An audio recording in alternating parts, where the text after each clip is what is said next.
রেলে কাটা পড়ে 2 জন নিহত। চরগোলা এলাকায় রেললাইনে কাটা পড়ে লালারাচ গ্রামের আব্দুল মান্নানের মৃত্যু হয় এবং ব্রজেন্দ্রনগর এলাকায় সুরজ রায় নামের একজন ব্যক্তির মৃত্যু হয় রেলে পড়ে। দুজনের মৃতদেহ উদ্ধার করে মরণোত্তর পরীক্ষার জন্য শ্রীভূমি জেলা অসামরিক চিকিৎসালয়ে পাঠানো হয়েছে। রেল পুলিশ ঘটনাটি তদন্ত শুরু করেছে। ঘটনা তো আমি বাড়িতে আসলাম, দুজনার যার রেল লাইনে যে সাইডে যে দিয়া খবর আইসি আমার কাছে অ্যাক্সিডেন্ট হয়ে গেছে। আমি গেছি গিয়া পাইছি তারা বাড়ি বাড়ি ফেলাই দিচ্ছে। কিতায় বাড়ি মারিয়ে ফেলাইছে? রেলে কিতা হয়েছিল ঘটনা? ঘটনা গতকালকে বিকাল 4:30টা নাগাদ হইব।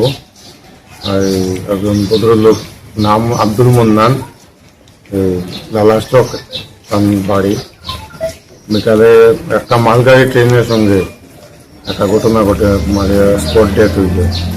কোন জায়গা? এই চরগুলা ব্রিজ পয়েন্টের এখানে,